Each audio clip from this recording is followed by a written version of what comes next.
The silver cross caught the firelight like it still held prayers inside it. Daniel Bridger, 13 years old and already tall enough to look his grandfather in the eye, if the old man would stand, reached toward it on the cabin wall. His fingers stopped just short of touching. "Grandpa Stone," he said, "why do you keep this here?" Thomas Bridger, called Stone by everyone who knew him and plenty who only knew of him, sat in his chair by the hearth. 71 years had carved lines into his face the way wind carves stone, deep and permanent. His hands, thick and scarred, rested on the arms of the chair. Those hands had built this ranch. Those hands had killed men when it was necessary. Those hands had held his wife every morning for 30 years until she woke. He looked at the cross, silver tarnished now, but still beautiful. Engraved words circled the intersection. "To Thomas for showing me courage has many faces." Grace, 1873. "You asking about the cross?" Stone said. "Or you asking about your grandmother?" Daniel sat on the floor near the fire. Outside, winter wind moved across Wyoming territory like something alive and searching. Inside, the cabin held warmth and shadows, and stories that had waited 30 years to be told right. "Both, I guess." Stone reached up and touched his chest fingers, finding the place where his shirt covered the scar. The boy had asked about that scar once back in summer. Stone had deflected, said it was nothing, said all old men had scars. But the boy was persistent in the way of youth, and Stone was tired in the way of you own, and tonight the wind sounded lonely enough that a story might do some good. "You want to know about your grandmother," Stone said, "about how a mountain man ended up married to a nun, about how a man who lived alone in the Rockies for 15 years found himself standing in a town square holding a woman who'd been tied out in the sun." "That it?" Daniel nodded. Stone closed his eyes, opened them. The fire crackled. "Then I'm going to tell you about the summer I learned that silence costs more than speaking up ever could. I'm going to tell you what happened in Dodge City, Kansas in the year 1873 when I was 41 years old and still running from a choice I made when I was younger. And I'm going to tell you why that cross is on our wall and why your grandmother gave it to me and why every time I look at it I remember that courage isn't one thing. It's 100 small choices made when it would be easier to look away." He leaned back. The chair creaked. It was June, hot enough to split rocks. I was coming down from the high country with a season's worth of pelts, same as I did every year. Once a year, I'd ride into civilization, trade my furs for supplies, and get back to the mountains before I remembered why I left civilization in the first place. "Why did you leave?" Daniel asked. Stone's jaw tightened. The scar on his chest seemed to pull. "Because cities are places where good people do nothing, and then they call it decency. I'd seen that, lived it, and I decided if I couldn't stand up for what was right, then I'd just stay away from situations where right and wrong met on the street and asked me to choose." He paused. The fire popped. "But in 1873, right and wrong came looking for me anyway, and this time I didn't run." The wind pushed against the cabin. Stone's voice dropped lower the way it did when memory became more real than the present. "Let me tell you how it started. Dodge City sat on this prairie like a promise that hadn't been kept yet. Wood buildings, dusty streets, the smell of cattle and sweat and ambition. The railroad had come through 2 years before bringing commerce and vice in equal measure. The town wanted to be respectable. It wanted to matter. It tried so hard to be decent that it forgot what decency actually looked like. Stone rode in on a June morning with 40 beaver pelts tied to his pack horse and a Hawken rifle across his saddle. The rifle was a .50 caliber, heavy enough to drop a grizzly or a man with equal efficiency. He'd carried it for 23 years. It had never failed him. He was 6'3", broad across the shoulders the way a man gets when he splits his own firewood and carries his own meat. His hair, brown, shot through with gray, hung past his shoulders, tied back with a strip of leather. His beard was thick and unkempt. He wore buckskin, the kind you make yourself when you're 2 weeks from the nearest trading post and your old clothes have rotted off your back. People stared. They always did. Children pointed until their mothers pulled their hands down. Women clutched their shawls tighter, as if buckskin was contagious. Men gave him space, the kind of space you give a wolf that hasn't decided yet whether you're prey. Stone ignored them all. He had work to do. The trading post sat at the east end of town, run by a man named Carver, who'd been cheating trappers for a decade and was proud of it. Stone tied his horses and started unloading pelts. Each one was prime, thick-oiled, stretched, and dried proper. Beaver was worth $4.50 each if it was good. Stones were better than good. Carver came out squinting in the sun. Stone, figured you were dead. Figured wrong. Got pelts? Got 40? Carver ran his hands over them, checking quality out of habit, even though he knew Stone's work. $4.25 each. $4.50. $4.20 Stone started loading the pelts back onto the horse. All right, Carver said. $4.50. You're a hard man, Stone. Just a fair one.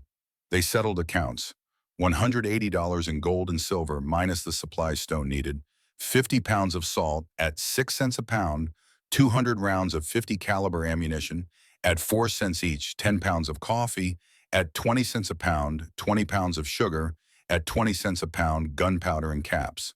The math worked out to $23 in supplies. Stone took the remaining $157 in coin heavy in his pocket. He was loading the last sack of salt when he saw her. She came out of the boarding house across the street carrying a basket of laundry. Small, maybe 5'4", moving with the kind of care people use when they're used to being noticed but not seen. She wore a black habit, the full dress of the Sisters of Mercy, and her face was pale in the morning light. Her hands visible where the sleeves pulled back were rough with work. Stone wouldn't have noticed except for the bruise. It circled her right wrist, finger-shaped, fresh enough to still be purple. The kind of bruise a man's hand makes when he grabs too hard and means it.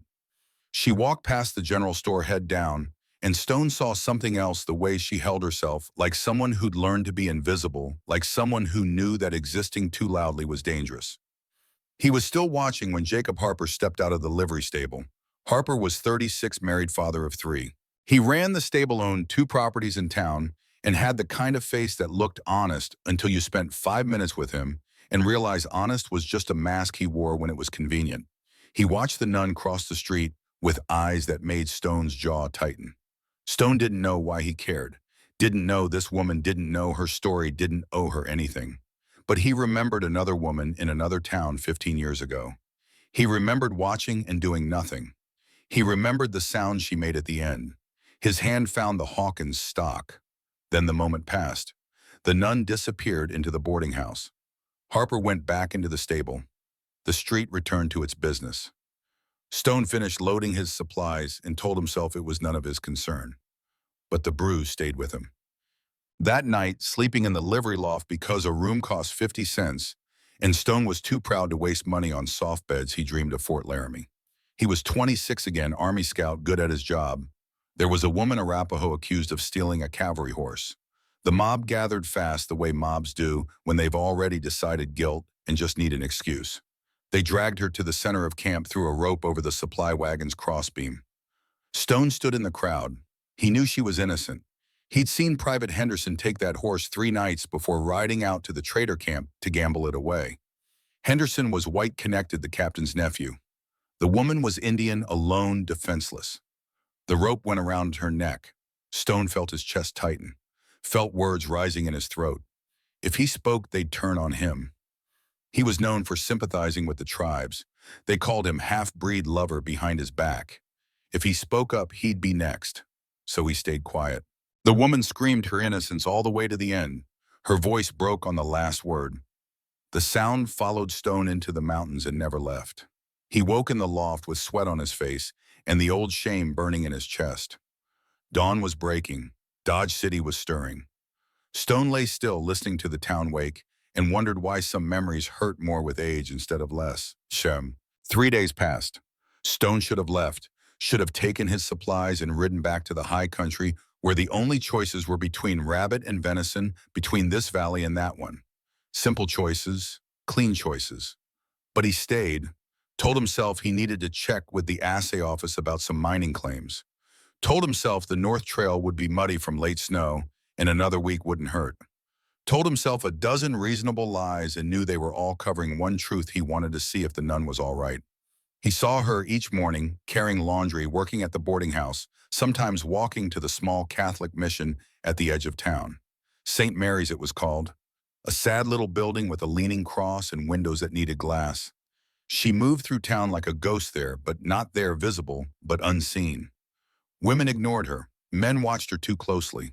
She kept her eyes down and her hands busy, and Stone recognized the survival instinct of someone living in a place that didn't want them.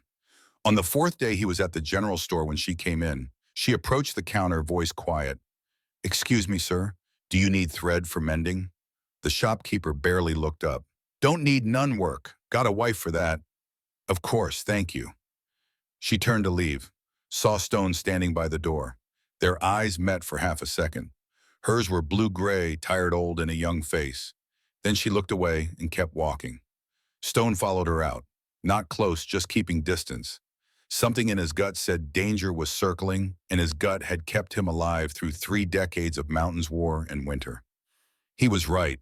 Jacob Harper intercepted her by the stable. Came out fast, all smiles and friendliness that didn't reach his eyes. "Sister Grace, been hoping to talk to you." "Mr. Harper." She tried to step around him. He moved to block her path. "Got a proposition. Need help with books at the stable. You seem educated. Pay would be good." "Thank you, but I'm occupied with mission work." "Mission work don't pay nothing." He reached out, grabbed her wrist, the same wrist with the bruise. She flinched. "You should think about it. Young woman like you all alone. Could use a friend." Stone crossed the street. His boots made no sound in the dust. The nun said no. Harper spun, saw Stone. His face went from friendly to angry in the time it took to breathe. "Mind your business, mountain man." "I am." "She don't need your help." Stone looked at Grace. Her face was pale, but her eyes were steady. She pulled her wrist free from Harper's grip and stepped back. "I believe Sister Grace can speak for herself," Stone said, and she already did. Harper's hand moved toward his belt. Stone's moved toward his knife. The moment stretched taut as a bowstring. Then Harper spat in the dust. "This ain't over." He walked away. Grace stood there rubbing her wrist. She looked at Stone with something between gratitude and confusion. "Thank you," she said. "You didn't have to do that." "Yes, I did." Why, Stone didn't have an answer that would make sense to her. How could he explain 15 years of guilt?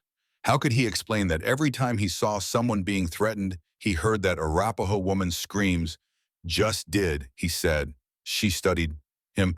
"You're the trapper, the one who lives in the mountains." "That's right." "Why are you here?" "Trading, leaving soon." "Good," she said softly. "This isn't a safe place for people who help others." Then she walked away, habit swirling dust, and Stone was left standing in the street, wondering what the hell that meant. The answer came 2 nights later. Stone was walking past the boarding house heading back to the livery when he heard voices, low, urgent, coming from a rented room on the first floor. The window was cracked open for air. Stone moved closer, silent in his moccasins, the way you move when you're hunting something that might hear you coming. 3 men inside. 4, counting Harper. Stone recognized 2 of them men who worked for the railroad. The 4th was older, well-dressed, speaking with authority. The surveyor knew too much. That was the older man. "Thornton says we moved the markers this week. Section 16, Township 27, South Range 25 West. 400 yards west puts it in private sale territory instead of Homestead Act land." "What about the government survey?" Harper's voice. "Already handled. Whitmore's survey is marked fraudulent. New survey goes in the county books tomorrow. Railroad Consortium pays triple if we deliver clean title by August. We're talking $50,000. "And the girl," Harper again. "Whitmore's daughter, the nun." A woman's voice answered, cold and certain. "The girl will be handled. Women listen better after a lesson." Stone pressed against the wall. His heart kicked in his chest. He couldn't see through the window gap, but he knew that voice. Margaret Thornton, widow shop owner, pillar of the community. Every town had someone like her, respected, untouchable, rotten underneath. He eased back from the window, started to move away. Then he saw her. Sister Grace pressed against the boarding house wall 20 feet away, face white as flour in the moonlight. She'd been listening too. Their eyes met. Terror and recognition passed between them like a lightning strike. She turned and ran soft and quiet, disappearing into shadow. Stone stayed where he was. His mind worked the problem. The surveyor Whitmore, dead 5 months ago, supposedly drunk, fell off his horse on a mountain trail. But he had a daughter, And that daughter was here asking questions, working at the mission, wearing a habit that should have made her safe but instead made her a target. Land fraud, railroad money. $50,000 would buy a lot of silence, would buy a lot of complicity, would kill anyone who threatened the scheme. Stone moved back to the livery. He didn't sleep. He sat in the loft with his Hawken across his knees and thought about choices. He could leave in the morning. Take his supplies, ride north, let Dodge City solve its own problems. He'd lived 15 years by that philosophy. It had kept him alive and alone. Or he could stay. The old shame burned. That Arapaho woman's voice echoed in memory.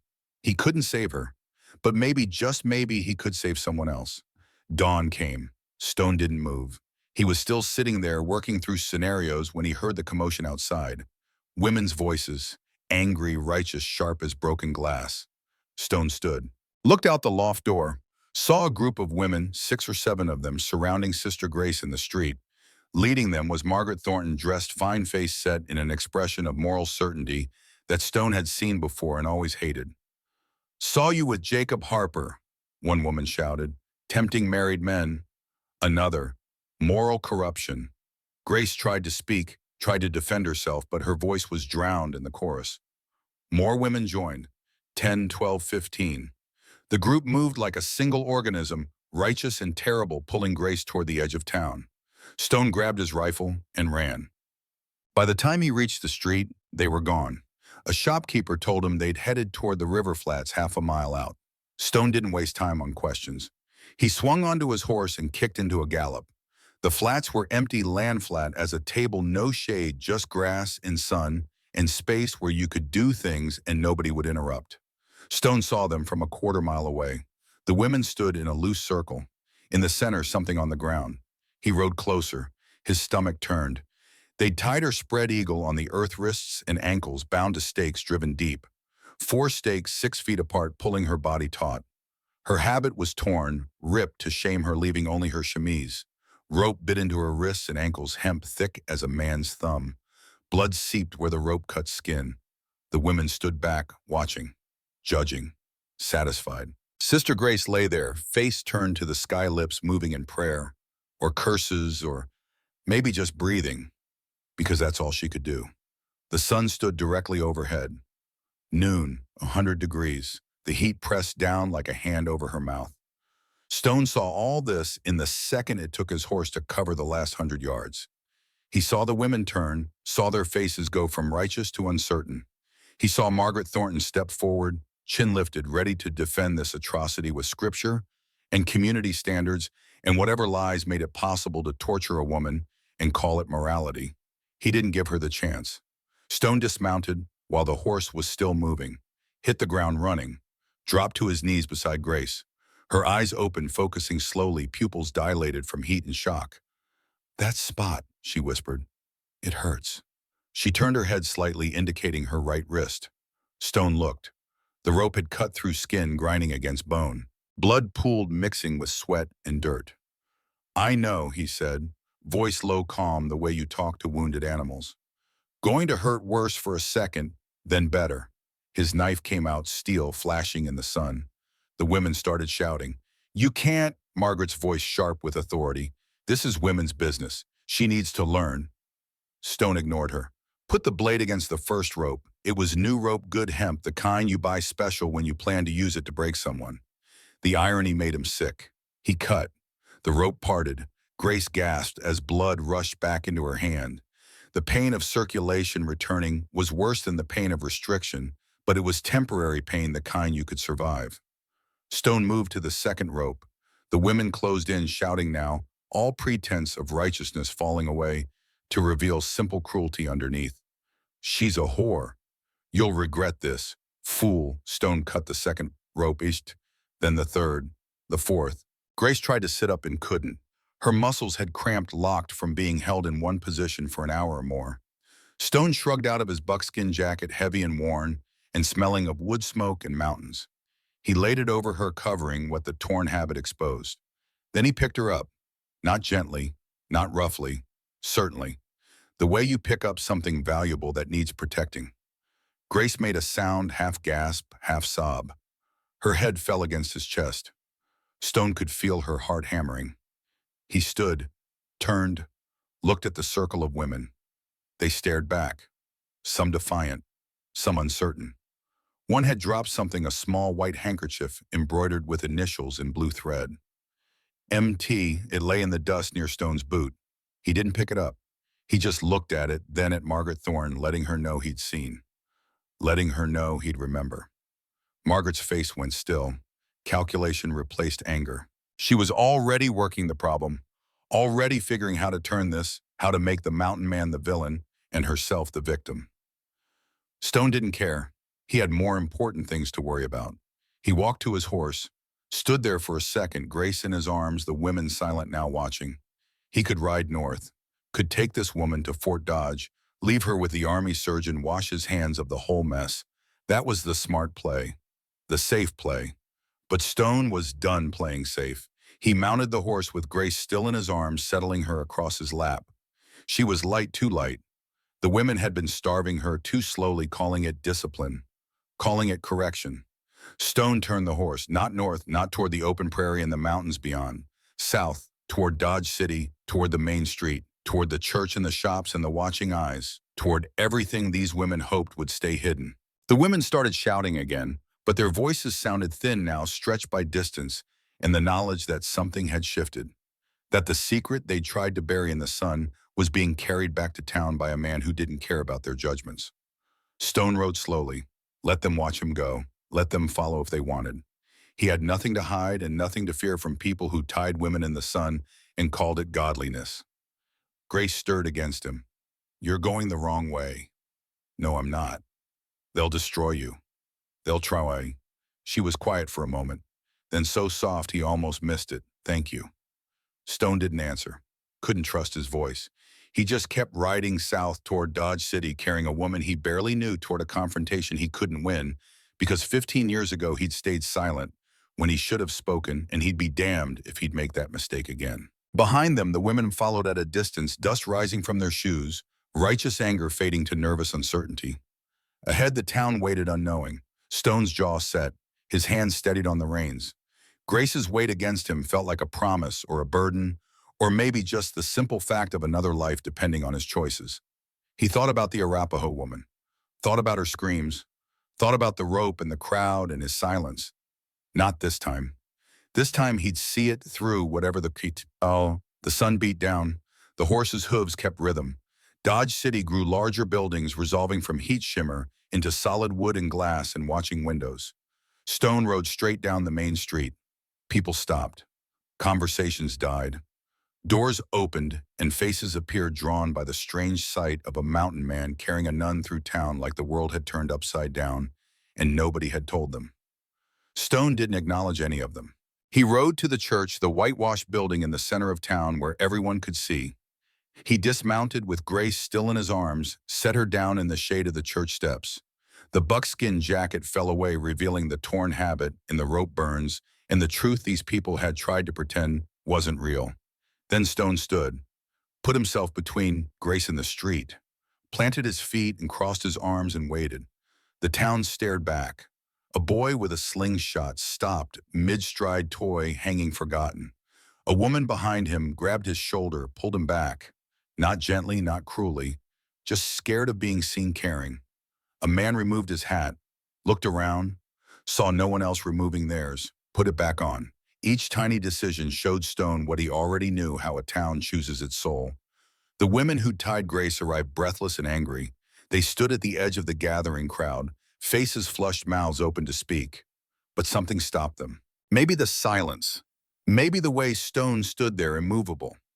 Maybe the sudden realization that their private business was now public, and public sins required public accounting. Margaret Thornton appeared last. She came out of her shop across the street, stood in the doorway, hands folded, expression calm. She didn't join the crowd, didn't need to. Her shadow in that doorway said everything. Judge, jury, the one who never had to justify because everyone assumed her judgment was right. Sheriff Charles Davis pushed through the crowd.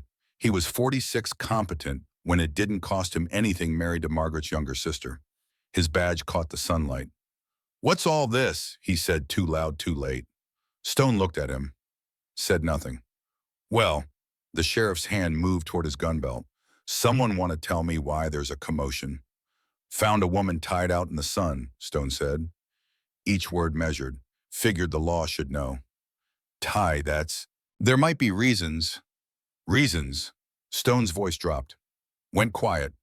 Quiet was more dangerous than shouting. What reasons justified tying a nun in the sun and leaving her to cook? The sheriff's eyes flicked toward Margaret's shop, toward his sister-in-law, the chain of command suddenly visible to anyone who cared to look. I'll look into it, Davis said. After I get statements, after things calm down. You do that. A wagon rattled up, driven by an old woman in a simple dress. Mrs. Nora Hale, 63 years old, widow of a cavalry captain, healer, and midwife, and the only person in 50 miles who'd speak truth regardless of consequences. She climbed down joints stiff with age and arthritis, walked to Grace without asking permission, knelt, checked her wrists, clucked her tongue at the rope burns. Needs rest, she said. Shade, water, time. She looked up at the crowd and answers, this town ought to be ashamed. Now, Mrs. Hale, the sheriff started. Don't. She stood facing him. Don't you dare tell me to calm down, Charlie Davis. I changed your diapers. I know what you're made of, and this ain't it. The sheriff flushed, looked away. Mrs. Hale turned to Stone. Help me get her to my wagon. Stone lifted Grace again. She stirred consciousness, returning with the promise of water and safety. He carried her to the wagon, set her down gentle in the straw bed Mrs. Hale kept for transporting sick folk to Fort Dodge. Grace's hand caught his sleeve. Weak grip, but certain. I didn't do what they said, she whispered. I saw something. Papers. Seals. Men meeting after dark. That's why this happened. Stone nodded. I believe you. Why? Because lies announce themselves. And this story rings true. She held his eyes for a long moment. Then her hand fell away, and Mrs. Hale was there with water and bandages and the kind of comfort only old women who've seen everything can provide. The wagon pulled away. Stone watched it go, watched Grace disappear into dust and distance. Then he turned back to the town. They were all still there, watching, waiting to see what came next. Margaret Thornton remained in her doorway. She didn't speak, didn't move, just stood there, hands folded, face serene, like this was all part of some plan that only she could see. Stone looked at her, really looked, memorized her face the way you memorize terrain before a battle. She looked back unafraid, and in that moment, Stone understood this wasn't over. This was the first move in a game he didn't know the rules to yet. But he'd learn. He was good at learning. The mountains had taught him patience and observation and how to read what wasn't being said. The crowd began to dissolve, people drifting back to their business, back to their lives, back to the comfortable lie that what happened out on the flats was justified, was necessary, was anything other than torture dressed up in righteousness. Stone stood alone in front of the church. The sun was past its peak, now angling toward afternoon. His shadow stretched long. He thought about leaving, about going back to the livery, getting his supplies, riding north into the high country, where the only moral questions were which way the wind blew and whether the stream held trout. He thought about it for exactly 3 seconds. Then he walked to the saloon, ordered water because whiskey was for men who needed courage they didn't have, sat at a corner table where he could see both doors, started planning. A man didn't tie a woman in the sun without reason, not in a town that pretended to be civilized, which meant Grace had seen something, heard something, knew something that made her dangerous. And whatever that something was, it was worth killing for. Stone had learned one thing in 41 years of life: when people are willing to kill to protect a secret, that secret is worth knowing. He'd find out what Grace knew. He'd find out who was threatened by it, and then he'd decide what came next. But he wouldn't run. Not this time. Outside, the day continued. Dodge City returned to its business. Heat shimmered off wood and glass.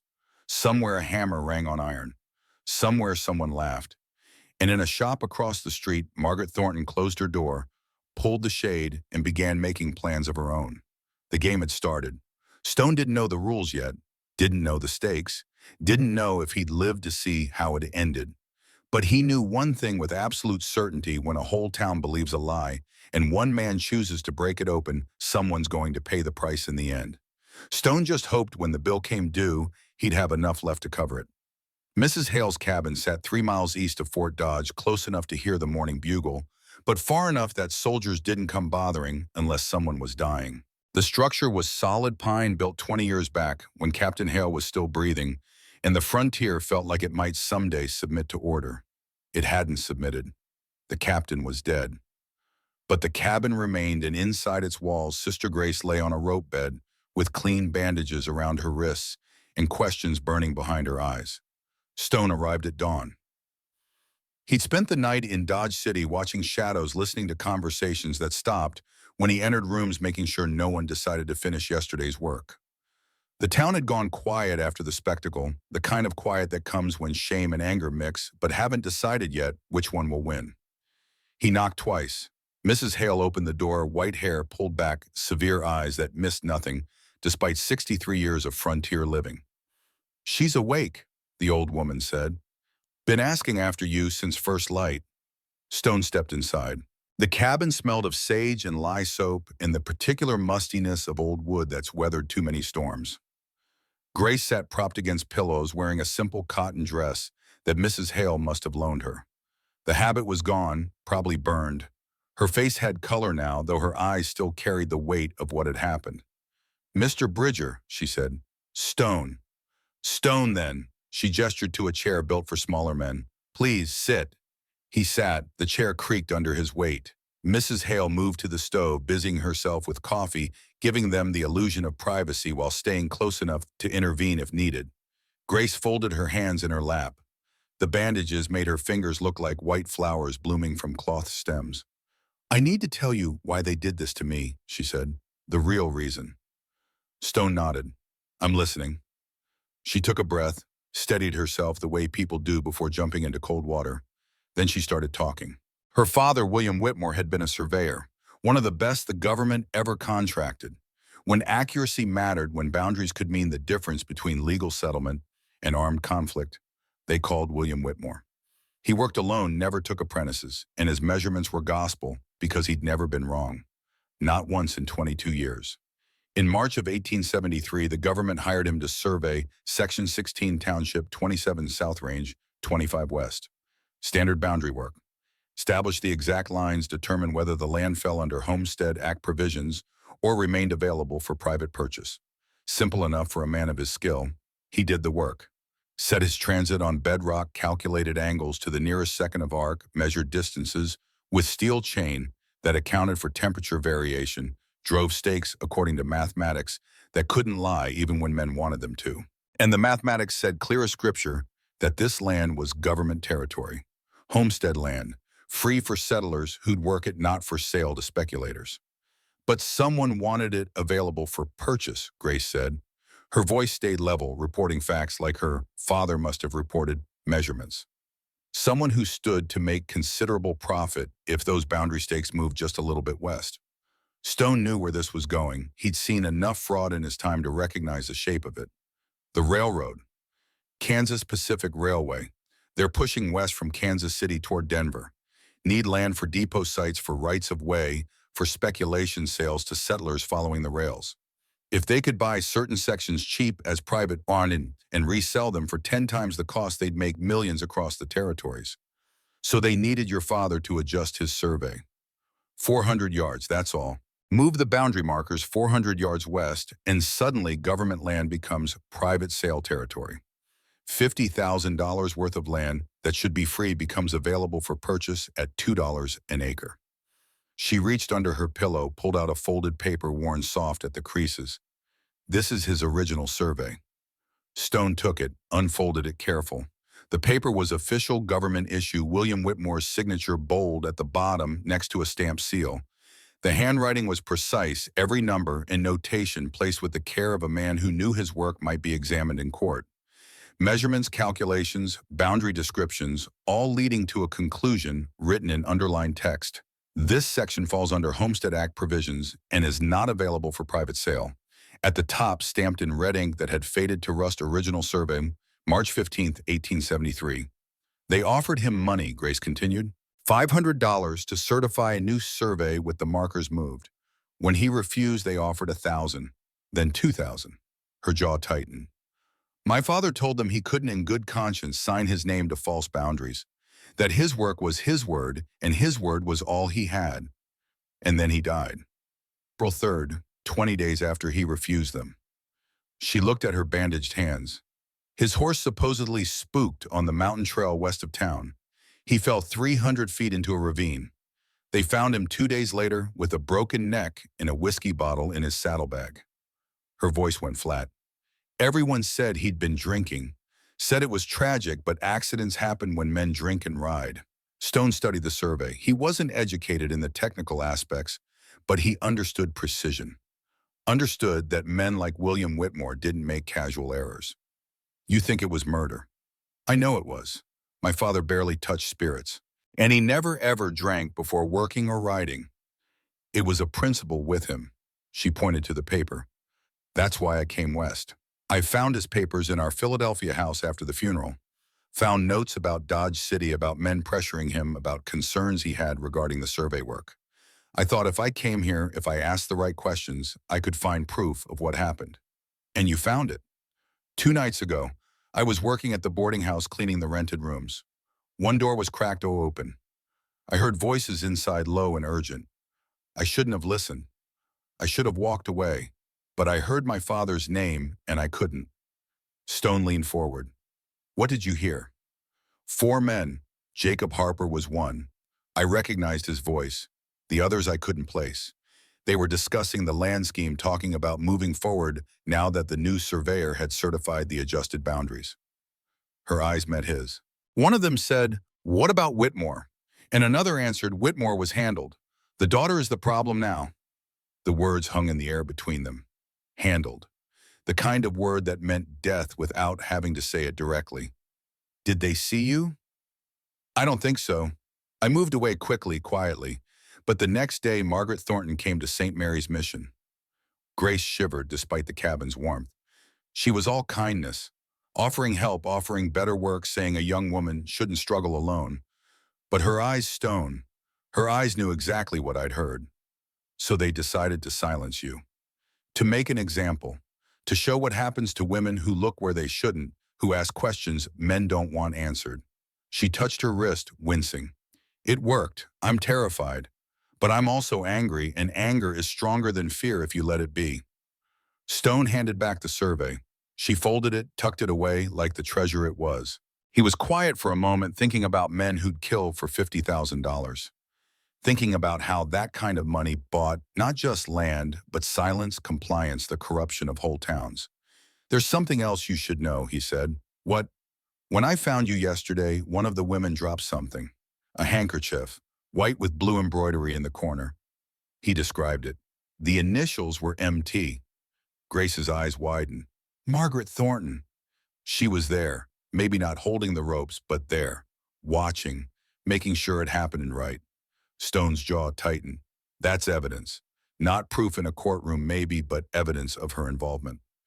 Evidence they'll say was planted or misidentified. Grace shook her head. These people are careful, Stone. They've been running this scheme for over a year. They've bought the sheriff, corrupted the county clerk, intimidated anyone who might speak against them. One handkerchief won't be enough. Then we find more. She studied him, this massive man with scars and rough clothes, and eyes that had seen things she could only imagine. Why are you doing this? You could leave, go back to your mountains, stay out of trouble that isn't yours. Stone was quiet for a long time. Outside, birds called to each other. Morning sun slanted through the window, warming the floor. Mrs. Hale stirred the coffee, the spoon clinking soft against tin. Finally, he spoke. 15 years ago, I was at Fort Laramie. I was 26 working as an Army scout. Good at it, too. Knew the country, knew the tribes, could track anything that left a mark and plenty that didn't. The officers respected my work. The soldiers tolerated me because I was useful. He paused. The memory was a wound that had never healed right. There was a woman, Arapaho. Her name was Two Rivers. She came to the fort sometimes to trade beadwork and moccasins. Beautiful work. The officers' wives loved buying from her, gave them stories to tell back east about their time on the frontier. Two Rivers was quiet, kept to herself, never caused any trouble. Grace waited, sensing there was more. One morning, a lieutenant's horse went missing. Good stock worth 3 months' wages. The whole camp went crazy looking for it. Horses meant survival out there. Lose your horses and you're dead come winter or when the Sioux decide to test your defenses. Stone's hands tightened on his knees. They found 2 rivers near the stables at dawn. Maybe she was just there early for some innocent reason, I don't know. But they decided she must have taken the horse. She said she hadn't. Begged them to listen. Didn't matter. They wanted someone to blame and she was convenient. Indian woman alone, no husband to defend her, no family to raise hell. The cabins seemed to shrink around them. I was standing in the crowd when they dragged her to the supply wagon. I was standing there when they threw the rope over the crossbeam. I was standing there when they put the noose around her neck. His voice went rough. And I knew she didn't take that horse. Knew it certain because 3 nights before I'd seen Private Henderson riding out of camp after dark. Henderson was the captain's nephew. Connected, protected. The kind of man who could do wrong and have it called right by the people who mattered. You saw him take the horse. I saw him. Clear as I'm seeing you now, he rode to the trader camp 5 miles west and gambled it away in a card game. Lost it to a half-breed named Running Fox, who sold it the next morning to a freight company heading south. Stone closed his eyes. I stood there with that knowledge in my head and my mouth shut tight, because if I spoke up, they'd turn on me. I was known for sympathizing with the tribes. My wife was Shoshone. They called me Squaw Man when they thought I couldn't hear. If I defended 2 rivers, I'd be next. Grace put her hand over his, small fingers on his scarred knuckles. So I stayed quiet, Stone continued. I watched them haul her up, watched her kick and struggle and scream that she was innocent. Watched until she stopped moving and they cut her down and dragged her body out past the stockade like she was garbage. Oh, Stone. The next morning, Running Fox came to the fort with the horse. Said he'd bought it from Henderson fair and square, had witnesses. I went to my commanding officer, Colonel Hayes, told him everything I'd seen. Told him Henderson had murdered that woman as sure as if he'd put a bullet in her head. Stone's voice went hard. You know what Hayes said? He said she was already dead and nothing would bring her back. Said the morale of the unit mattered more than justice for one squaw. Told me to let it be. What did you do? I hit him, broke his nose and 3 teeth. Would have done worse, but the other officers pulled me off. He rubbed his left forearm where an old scar ran from wrist to elbow. Got this in the swoopful muscle, Sergeant Saber. Then they gave me a choice: resign quietly or face court-martial for striking an officer. You resigned. I resigned. Took my discharge papers, took my wife and went into the mountains. Figured if I couldn't stand up when it mattered, I just avoided situations where standing up was required. Easier to live alone than live with the kind of cowardice I'd shown. Grace was quiet, absorbing this. Your wife, what happened? Smallpox, 1870, 3 years back. There was an outbreak at the trading post. She caught it trading for winter supplies, died in 4 days. His throat worked. I hear both their voices sometimes. 2 rivers screaming she was innocent. Morning Star calling for water when the fever burned highest. Both dead because I wasn't brave enough or fast enough or good enough to save them. That's why you helped me. That's why I helped you, because I failed 2 rivers. Because I chose my safety over her life, and I've carried that choice like a stone in my chest ever since. He met her eyes. I can't bring her back. Can't change what I did or didn't do. But maybe I can make sure her death taught me something worth learning. Maybe this time I choose different. Grace squeezed his hand. You're not the same man you were at Fort Laramie. No, but I'm trying to become the man I should have been back then. The door opened. Mrs. Hale stepped out, giving them a moment alone. Stone appreciated the discretion. Grace's eyes were wet, but she wasn't crying, just holding his hand and letting him know she understood what it cost to tell that story. Then hoofbeats sounded outside. Multiple horses approaching fast. Stone was on his feet with his knife drawn before Grace could blink. He moved to the window, looked out. 3 riders coming hard up the trail. 2 men and a woman, no, 2 men and someone wearing a duster coat. Federal Marshal's badge glinting on the chest. Stone relaxed slightly, resheathed his knife. We've got company. The lead rider dismounted before his horse fully stopped. Tall man, lean as a whip, maybe 50 years old, with a face that had seen weather and worse. He wore trail dust like a second skin, and his eyes moved constant cataloging threats. He knocked. Stone opened the door. Thomas Bridger. That's right. Marshal Henry Cole, Federal Circuit. He held up his badge. I'm looking for Sister Grace Whitmore. I was told I might find her here. Stone stepped aside. Cole entered, removed his hat. His eyes found Grace, immediately took in the bandaged wrists, the borrowed dress, the set of her shoulders. Sister Grace, he said, I've been looking for you for 3 weeks. She stood. Looking for me. Why? Because your father was a friend of mine. Because I've been tracking falsified land surveys from Kansas City to Denver along the Kansas Pacific line. Because every time I get close to breaking this thing open, someone ends up dead or too scared to talk. He pulled out a chair, sat without asking. And because I think you might be the only person brave enough or angry enough to help me stop it. Stone remained standing. You know about the land fraud. I know about 12 towns where surveyors have certified boundaries that don't match the original government records. I know about railroad agents buying government land at fire sale prices and reselling it for 10 times what they paid. I know about $400,000 moving through Kansas and Colorado buying silence from county clerks, sheriffs, judges, anyone who might notice the discrepancies. And you know about Dodge City. Cole's expression hardened. I know Margaret Thornton is the local coordinator. I know she's been running this operation for 18 months, maybe longer. I know she's smart, careful, and has enough people compromised that I can't make a move without word getting back to her. He looked at Grace. I also know your father refused to cooperate, and I know he ended up at the bottom of a ravine with circumstances that don't add up. Grace sat back down slowly. They told me it was an accident, that he'd been drinking. He was murdered. Cole said it flat, giving her the truth without cushioning it. The Army surgeon at Fort Dodge did an unofficial autopsy, found bruising patterns inconsistent with a fall, found horsehair in your father's clenched fist that didn't match his mount, found whiskey on his clothes but none in his stomach. He paused. Someone staged that scene, made it look like a drunk rider took a bad tumble. But William Whitmore was stone sober when he died, and he was fighting whoever threw him off that cliff. Grace's face crumpled for just a moment, grief and validation mixing in equal parts. Then she pulled herself together, breathed deep, and when she looked up, her eyes were dry. What do you need from me? Evidence, testimony, someone willing to stand in front of a territorial judge and swear under oath that Margaret Thornton orchestrated this fraud. He gestured to the survey paper. Your father's original work helps, but I need more. I need financial records. I need eyewitness accounts of meetings.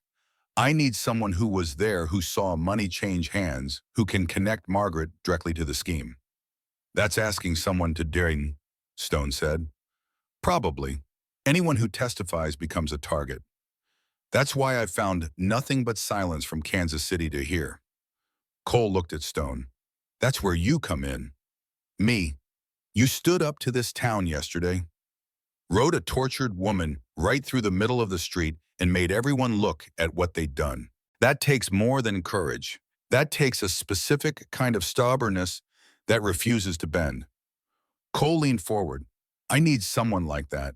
Someone these people can't intimidate into silence. Someone willing to see this through even when it gets ugly. Stone was quiet, thinking. In the mountains, decisions were simple. This trail or that one. Make camp here or push another 5 miles. Track the elk or let it pass. Binary choices with clear consequences. This wasn't simple. This was complicated and dangerous and likely to end with him face down in the dirt. But then again, he'd already made his choice yesterday when he cut those ropes. No sense pretending otherwise now. What's the plan? He said. Cole smiled, the kind of smile that said he'd expected nothing less. We catch them in the act. Over the next hour, Cole laid it out. According to his sources, most of them bought with federal money and promises of protection. The next shipment of fraudulent deeds was scheduled for June 22nd, 3 days from now.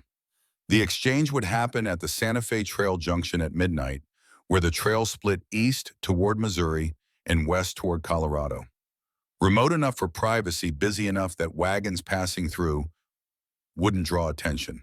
The railroad agents would bring payment in shielding currency. Margaret's people would bring the documents freshly forged and properly sealed with stolen government stamps. Everyone would get their share, and the fraud would continue smoothly into the next territory. We catch them with the goods, Cole said. We get the forged deeds, the payment, and most importantly, we get them talking. Put enough pressure on the right person, and someone always breaks. They'll testify against the others to save themselves. And if no one breaks, Stone asked, then we use what we have and pray it's enough. But usually someone breaks. Fear of the rope has a way of loosening tongues. Grace had been listening quietly. Now she spoke. There's someone who might help, someone who's already afraid. Both men looked at her. Ruth Harper, Jacob's wife. I've seen her in town. She looks terrified. Stands next to Margaret sometimes, but her eyes are always down, always watching the ground like she's praying it will swallow her. Grace leaned forward. I think she's being forced. I think she knows things she wishes she didn't. Cole nodded slowly. That tracks with what I've heard. Jacob Harper accumulated gambling debts. Margaret runs a lending operation on the side, charges 20% monthly interest. She uses debt as leverage, hooks people, and then reels them in by offering to forgive the loans if they do work for her. Then Ruth is our witness, Stone said. We convince her to testify, and we have someone from inside the operation. If she doesn't run, if she doesn't warn Margaret, if she doesn't end up tied in the sun next to Sister Grace. Cole stood. I'll make inquiries. Carefully. See if I can establish contact without spooking her. And us. You stay close to Sister Grace. Margaret's going to make another move. She has to. As long as Grace is alive and talking, she's a threat. They'll come for her again, and next time they won't use rope and sun. Next time they'll use something final. Stone's hand dropped to his knife. Let them try. Cole headed for the door, then turned back. One more thing. Watch yourself in town. You've made enemies, the kind that hold grudges and act on them. I'm counting on it. After Cole left, the cabin felt smaller somehow. Grace sat on the bed staring at her bandaged wrists. Stone stood by the window watching the trail, making sure no one had followed the marshal. Don't, Grace said. He turned. Are you afraid? He thought about lying, decided against it. Yes. But you're staying anyway. Yes. Why? He looked at her, this small woman in a borrowed dress with rope burns on her wrists and steel in her spine. Because 15 years ago I ran from fear, and it made me a coward. Maybe this time I stay, and it makes me something better. She smiled, sad but genuine. You're not a coward. Not anymore. Not if I can help it. That afternoon, Stone rode back to Dodge City. He knew it was dangerous. Knew the smart play was staying at Mrs. Hale's cabin, keeping a low profile, waiting for Cole's plan to develop. But Stone had never been good at waiting, and he had a message to send. The message was simple. He wasn't leaving. He wasn't afraid. And anyone who wanted him gone would have to make him. The town looked different in daylight after yesterday's events. People moved with their heads down, avoiding eye contact. Conversations stopped when he rode past. The air felt heavy, thick, with unspoken tension. Stone tied his horse outside the Lucky Star Saloon and walked in through the bat-wing doors. The piano player's hands stilled on the keys. Every head turned. The room went silent except for the creak of floorboards under Stone's boots. He walked to the bar, ordered water. The bartender, a scarred man, missing 2 fingers on his left hand, poured without comment. Stone paid with a silver coin and stood there drinking back to the bar, watching the room in the mirror. After a minute, the conversation started again. Quieter now. Nervous. Men pretending he wasn't there while keeping him in their peripheral vision. Stone listened, picked out fragments of talk from the general noise. Most of it was standard frontier business. Cattle prices. The coming railroad. Women they'd known or wanted to know, but underneath ran a different current. Questions about yesterday. Questions about the nun and the mountain man, and whether this meant change was coming. One voice rose louder than the rest. Jacob Harper drunk, despite the early hour anger making him reckless. That damn mountain man's got no business here, Harper said from a corner table. Coming into our town telling us how to handle our women. Who does he think he is? Someone murmured agreement. That nun deserved what she got, Harper continued, whiskey making him brave. Sticking her nose where it don't belong, asking questions. Women need to learn their place, and if rope and sun teach the lesson, so be it. Stone set his glass down, turned slow, found Harper at a table with three other men cards, forgotten bottle half empty. You got something to say to me, Stone said, voice carrying clear across the room. Say it to my face. Harper stood, swayed slightly. The whiskey had given him courage but taken his balance. I got plenty to say. You're a troublemaker. Don't belong here. That nun is spreading lies and you're a fool for believing her. The room went completely silent. Even the bartender stopped moving. Stone walked toward Harper's table. His boots sounded loud in the quiet. He stopped 6 feet away, giving Harper space to think about his choices. Take it back. Why should I? Because if you don't, I'm going to break your jaw. Then I'm going to ask your friends if they want to add anything. And I'm going to keep breaking things until everyone in this room understands that Sister Grace is under my protection and anyone who touches her answers to me. One of Harper's companions stood, big man thick through the chest and shoulders, hands like sledgehammers. You threatening us, mountain man? I'm making a promise. The big man swung first. Telegraphed punch easy to read. Stone sidestepped and drove his fist into the man's ribs. 2 ribs cracked with sounds like green branches snapping. The man went down hard, gasping for air that wouldn't come. Harper came next, fumbling for a knife at his belt. Got it out, slashed wild. Anger and whiskey made him sloppy. Stone caught Harper's wrist, mid-swing, twisted hard. Bones popped. The knife clattered to the floor. Stone's other hand found Harper's throat, squeezed just enough to make breathing difficult. Listen close, Stone said quiet so only Harper could hear. You touch her again, you even look at her wrong and I'll kill you. That's not a threat. That's a simple fact of nature like winter following fall. He released Harper. The man collapsed into his chair, holding his wrist, making sounds that weren't quite words. The third man at the table sat, frozen hands visible on the tabletop, making it clear he wanted no part of this. Smart. Stone appreciated intelligence when he saw it. He looked around the saloon. Anyone else? Silence answered. Stone walked back to the bar, finished his water, set the glass down gentle as a blessing, dropped coins on the scarred wood. Drinks for everyone, he said, except Harper's table. That broke the spell. Men laughed. The piano started up again. The saloon returned to its business like violence was just another form of frontier entertainment, which it probably was. Stone left. Outside, the afternoon heat hit him like a fist. He stood on the boardwalk, letting his eyes adjust, breathing deep to settle the adrenaline. That was quite a performance. Stone turned. Sheriff Davis stood there, thumbs hooked in his belt star, catching sunlight. He started it. Don't matter who started it. What matters is you beat up 3 men in my town. 2 men. The third was smart enough to sit still. The sheriff's jaw worked. He was caught between duty and family loyalty, between law and Margaret Thornton. The conflict showed on his face clear as words. You need to leave Stone tonight. Get your gear, get on your horse and ride out before this gets worse. Or I can't protect you. Stone almost laughed. I don't need protection from you, Davis. I need you to do your job. Arrest the people who tied a woman in the sun. Arrest the people running a land fraud scheme. Be a lawman instead of Margaret Thornton's trained dog. Davis's hand moved toward his gun. Stone moved faster. His knife was out and pressed against the sheriff's wrist before the revolver cleared leather. Don't, Stone said. They stood frozen, knife to wrist gun, half-drawn 2 men on opposite sides of a line that kept getting clearer with each passing hour. She'll kill you, Davis said, voice low, almost pleading. Margaret, she's got people, dangerous people, the kind who do work for money and don't ask questions. Then she'd better send them, because I'm not leaving. Stone stepped back, sheathed his knife, walked away, leaving the sheriff standing there with his half-drawn gun and his compromised conscience. He made it to the livery without further incident, climbed to the loft where his gear waited. Everything was still there. That was something at least. He tried to sleep but couldn't. His mind kept working the problem. Margaret Thornton at the center, the sheriff in her pocket, the whole town complicit through silence. How do you fight something that big?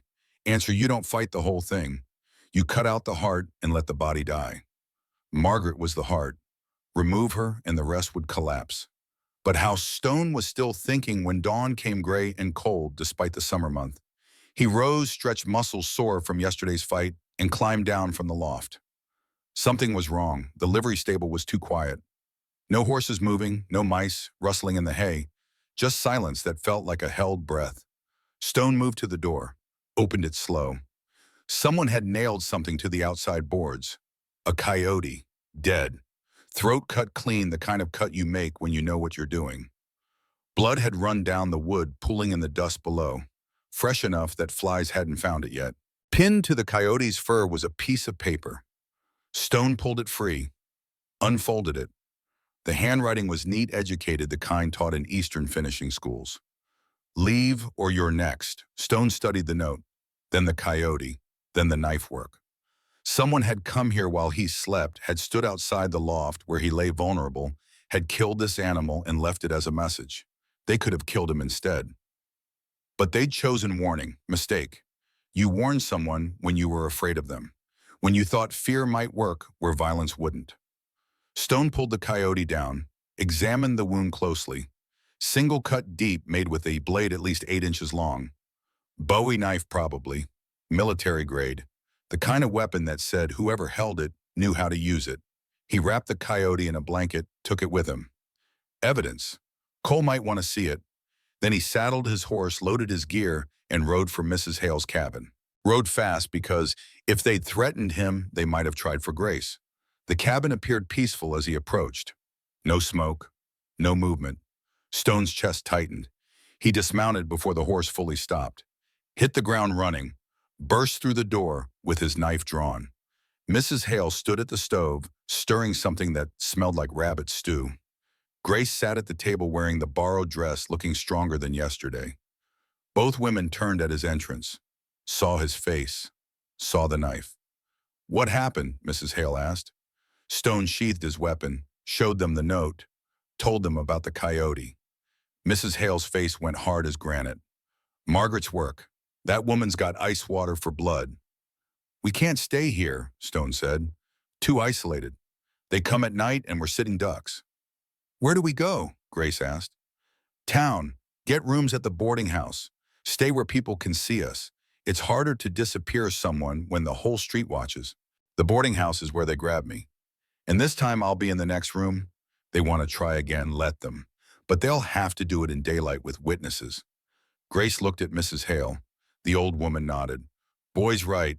Can't hide from this. Have to face it square. So they packed. Grace had nothing but the clothes she wore and her father's papers. Stone had his gear and his rifle, and a stubbornness that was starting to look like stupidity, but he'd committed now. They rode back to Dodge City, 3 people on 3 horses moving slow, letting the town see them coming.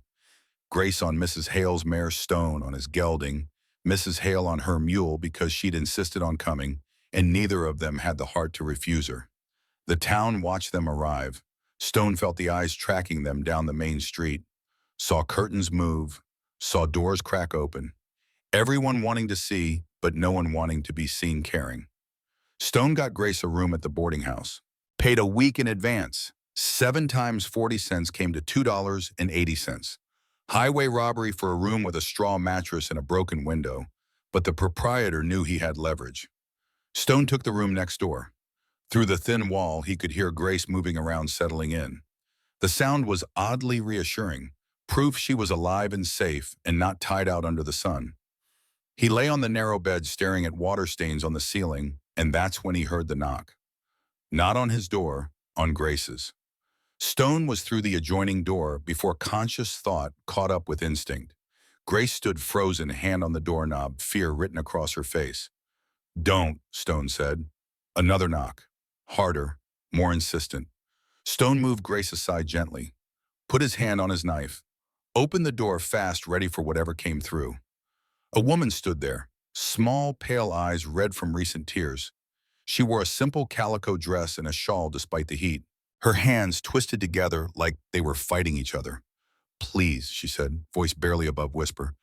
I need to speak with Sister Grace. It's urgent. Stone recognized her. He'd seen her in town standing beside Margaret Thornton, looking at the ground while others made decisions around her. Ruth Harper, Grace said from behind him. Jacob's wife. The woman nodded, glanced over her shoulder, nervous as a spooked deer. Please, before someone sees me here, Before he finds out I came. Stone stepped aside. Ruth slipped through the door quick. Grace closed it, turned the lock. Ruth stood in the middle of the small room trembling. Not from cold, from fear so deep it had become part of her. "What do you want?" Stone asked. Not unkind, but direct. Ruth looked at Grace. Tears started falling silent down her cheeks. "I need to tell you the truth. About your father. About what they did." She reached inside her shawl, pulled out a small book. Leather-bound pages worn from handling. "I've been keeping a journal, recording everything, every meeting, every payment, every name, every lie." Grace took the journal, opened it. Her eyes went wide as she read the first page, then the second. "This is everything," she whispered. 18 months of fraud. Dates, names, amounts, meeting locations. Ruth's voice cracked. "I knew if anything happened, if Jacob got caught, Margaret would say I was running things. She'd have forged documents with my name, so I kept my own records. Insurance." Stone took the journal from Grace, flipped through pages, saw names he recognized. Sheriff Davis, Thomas Pritchard at the land office, railroad officials from Kansas City, amounts that added up to thousands of dollars, meeting dates going back to January of 1872. "Why are you giving this to us?" he asked. Ruth wiped her eyes with shaking hands. "Because I can't live with it anymore. Because what they did to Sister Grace, tying her out there like an animal, I stood and watched and said nothing, and I'm as guilty as any of them." She straightened her spine, made a decision that you could see cost her. "I'll testify. I'll stand in front of a judge and tell everything I know, but only if you guarantee 3 things." "What 3 things?" "First, that Margaret gets arrested before I testify. If she's free, she'll kill me and make it look like I ran away. Second, that the evidence is strong enough she can't buy her way out or intimidate witnesses. And third, that my children leave town before the trial starts. They're innocent. They don't deserve to suffer for their father's crimes." Stone looked at Grace. She looked back. They both saw the same thing. This was the break they needed. The inside witness, the documented evidence. Everything Cole said he required. "I need to show this to Marshal Cole," Stone said. Ruth's eyes widened. "The federal marshal, he's here. He's here and he's building a case. This journal might be exactly what he needs." Ruth nodded, decision made. "Tell him to move fast. Margaret knows something's wrong. She's been asking questions, watching people more carefully. She knows someone's going to break." A bitter smile. "She just doesn't know it's me." After Ruth left, slipping out the back way to avoid being seen, Stone and Grace sat in silence. The journal lay on the bed between them. Small object, enormous weight. "We have to get this to Cole," Grace said. "Tonight, after full dark." "You think they're watching us?" "I know they are. Margaret's smart. She knows you're dangerous as long as you're alive. She'll have people watching the boarding house, watching the streets, watching everywhere you might go." The afternoon crawled past. Stone stayed in Grace's room, occasionally checking the street through the window. People moved about their business. Normal day in Dodge City. But underneath the normalcy, Stone felt the pressure building, like the air before a thunderstorm. Evening came. The sun set red and angry, painting the buildings the color of dried blood. Stone waited until full dark, then slipped out through the boarding house's back entrance. He moved through alleys and back lots, avoiding the main street, traveling the spaces between buildings where light didn't reach. He found Cole in a rented room above the hardware store, reading by lamplight. The marshal looked up when Stone came through the window instead of the door. "You always make interesting entrances," Cole said. "Interesting keeps you breathing." Stone tossed him the journal. "Read that." Cole read. His expression stayed neutral, but his eyes sharpened with each page. He read fast, absorbing information, making connections. When he finished, he looked up. "Where did you get this?" "Ruth Harper, Jacob's wife. She's ready to testify if we protect her children. This is gold. This is everything I have been looking for." Cole stood pacing the small room. Meeting dates, transaction records, shell companies, names all the way up to the territorial capital. He laughed short and sharp. "Margaret Thornton is finished.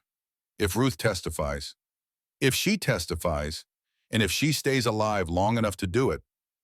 Cole set the journal down, careful as explosives. "We move tomorrow night, the 22nd. We catch them at the trail junction with the forged deeds in the payment. Use that plus this journal to break whoever's weakest. Get confessions. Build an airtight case. You ready for this? Been ready for 3 months. Question is, are you? Stone thought about Two Rivers, thought about Morning Star, thought about all the times he'd chosen safety over justice. I cut those ropes, he said. I'm in until it's finished. It might finish with you dead. Might, but I'm done running from might. Cole nodded. Understanding passed between them. Get some rest. Tomorrow's going to be long. Stone left the way he'd come, through the window across the roof, down through the alley. He was almost back to the boarding house when he heard it. The church bell. Ringing at 9 o'clock at night when it should have been silent. Stone stopped. Listened. The bell rang in a pattern. Not alarm, not fire, a call to meeting.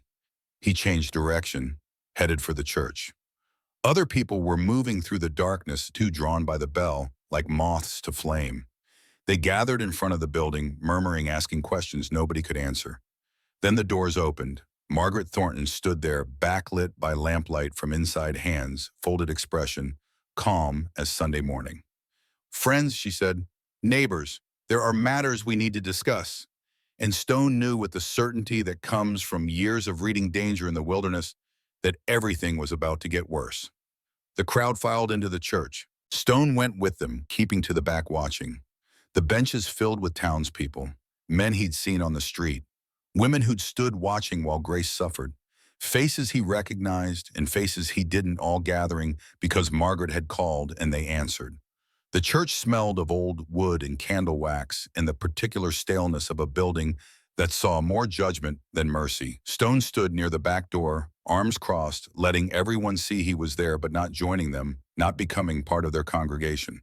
Margaret walked to the front, stood before them with perfect posture, hands still folded, the picture of a woman who'd never done wrong. The lamplight made her shadow huge on the wall behind her, a giant looming over everyone. Thank you for coming, she said, her voice carried without effort, clear and certain. I know the hour is late, but there are concerns that can't wait for morning. The crowd settled, waited. Our town is facing a crisis, Margaret continued. Not from outside, though that's part of it, but from within, from people who don't understand our ways, from those who would tear down what we've built, who would destroy our peace and prosperity for their own purposes. Stone felt tension coil in his gut. He knew what was coming. I speak, of course, about the mountain man who rode into our town 3 days ago. Margaret's eyes found Stone in the back, held his gaze. Thomas Bridger, a man with no home, no family, no stake in our community, a man who was dishonorably discharged from the cavalry for violence against his commanding officer. Murmurs rippled through the crowd. Stone didn't react, just watched. This man has taken it upon himself to interfere in women's business, to judge us, to make us question decisions we made for the good of our community. Margaret's voice stayed calm, reasonable. He's championing a woman who came here under false pretenses. A woman who calls herself a nun, but asks questions no godly woman would ask. Who pries into private business. Who spreads lies about respected citizens. Grace's name hung unspoken, but everyone knew who Margaret meant. I understand Mr. Bridger has a troubled past, Margaret continued. I understand guilt can make a man see persecution where there's only justice. I understand he's trying to relieve his conscience by playing hero. She smiled, sad and understanding. But his past failures don't justify his present interference. His guilt doesn't give him the right to tear apart our town.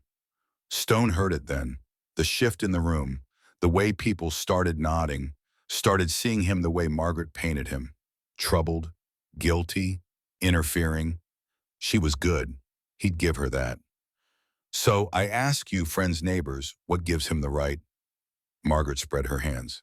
What gives a stranger, a man who abandoned civilization because he couldn't function in it? What gives him the right to judge us? Someone spoke up.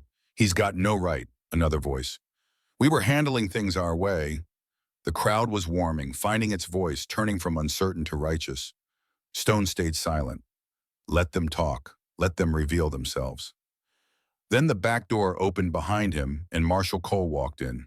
He didn't announce himself, didn't draw his gun, just walked to the front of the church with his federal badge visible on his chest and his hand resting casual on his gun belt. The church went silent. "Evening, folks," Cole said. His voice was different from Margaret's, harder, less persuasive, more authoritative. "Don't let me interrupt. I'm just here to listen." Margaret's composure flickered, just for a second. Then it was back perfect as a mask. "Marshal Cole," she said, "we're having a private community meeting. Church is a public building, and I'm investigating federal crimes. I'll listen where I need to." He looked at the crowd. "I'm following a trail of fraudulent land sales, falsified surveys, murdered surveyors. The trail runs from Kansas City to here, and everywhere it goes, people end up dead or silent." The tension in the room changed. This wasn't about morals anymore. This was about money, about crimes that carried federal prosecution. Stone decided it was time. He stepped forward, pulled out Ruth's journal, held it up. "This is a record of every meeting, every payment, every fraudulent transaction in the Dodge City land scheme for the last 18 months. He looked at Margaret. "Written by someone on the inside, someone who knows where all the bodies are buried." Margaret's face went still. Calculation replaced performance. "That's slander," she said, voice sharp now, hard. "Documents can be forged. Accusations can be made by anyone." "Can they be made by your own people?" Cole asked. "Can they be corroborated by federal investigations in 11 other towns? Can they be proven by surveyor records that don't match?" Someone stood in the middle of the church. Ruth Harper, pale as milk, hands clenched at her sides. "I wrote that journal," she said, voice shaking but clear. "I recorded everything Margaret told my husband to do, every lie she told us to tell, every person she told us to threaten." Tears ran down her face. "I watched Sister Grace get tied out in the sun, and I said nothing because I was afraid. I'm still afraid, but I can't stay silent anymore." The sound that followed wasn't shouting. It was worse. It was the sound of belief cracking, of foundations shifting, of people realizing they'd been used. Margaret looked around the church, really looked, saw the doubt spreading like cracks in ice. "This is a conspiracy," she said. "The marshal, the mountain man, a hysterical woman trying to save her guilty husband. They're trying to destroy me, destroy us because we're strong and they're threatened." But her voice lacked conviction now. She could hear the ice breaking under her feet. Sheriff Davis stood, looked at his sister-in-law, looked at the crowd, made a decision. "Margaret," he said, quiet, tired, "stop. Charles, you can't believe this." "I can, because I've known it was wrong for months, and I stayed quiet because of your family, because I was afraid. But I'm more afraid of what we've become." The church erupted, not in violence, but in voices. People talking over each other, asking questions, making accusations. The careful silence Margaret had maintained was shattering. Cole raised his hand, waited for quiet. "There will be an investigation," he said, "starting tomorrow. Anyone with information should come forward. Anyone who's been pressured or threatened will be protected." Margaret stood alone at the front of the church. Her shadow on the wall looked smaller now, human-sized. "This isn't over," she said, looking at Stone, looking at Grace, who had appeared in the doorway. "You have no idea what you've started." "I know exactly what I've started," Stone said. "Justice. Maybe you should try it." The meeting broke up.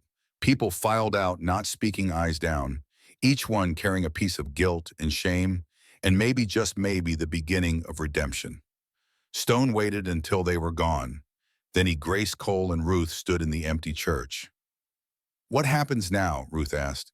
"Now we spring the trap," Cole said. "Tomorrow night, the trail junction. We catch them with the evidence, and we end this." "And if they don't show?" Grace asked.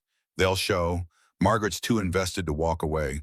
"She'll try to make the exchange, try to get enough money to run. We'll be waiting." Stone looked at the empty church, at the cross above the altar, at the place where people came seeking forgiveness and so rarely found it. "We should get some rest," he said. "Tomorrow's going to be a long day." They left together. Four people who'd been strangers days ago, now bound by violence and choice, and the shared understanding that sometimes you have to break things to make them right. The night was cold despite the summer month. Stars burned hard and bright. Somewhere in the darkness, Margaret Thornton was making plans. Stone touched the knife at his belt, felt the weight of the Hawken rifle on his shoulder, thought about tomorrow and what it might cost. But he didn't think about running. That time was past. Tomorrow they'd finish this, one way or another. The road out toward the Santa Fe Trail junction felt longer at night, even though Stone had ridden it 100 times in daylight. Darkness stretched distance the way worry stretched minutes into hours. He rode slow, keeping to the edge of the brush, listening to the steady rhythm of his horse breathing beneath him. Behind him, Dodge City slept uneasily. Windows' dark doors locked the whole town, holding its breath to see what morning would bring. They knew something was coming. Could feel it the way animals feel storms before the clouds arrive. Marshal Cole rode a short distance back, far enough not to draw attention, close enough to move when it mattered. Neither man spoke. There was nothing to say that would make this lighter or easier or less likely to end in blood. They reached the bend where the trail dipped low and the ground flattened out near the Cimarron cutoff. It was the kind of place men used when they didn't want to be seen. Wagon ruts crossed and recrossed. The earth was packed hard from heavy loads moving through under cover of darkness.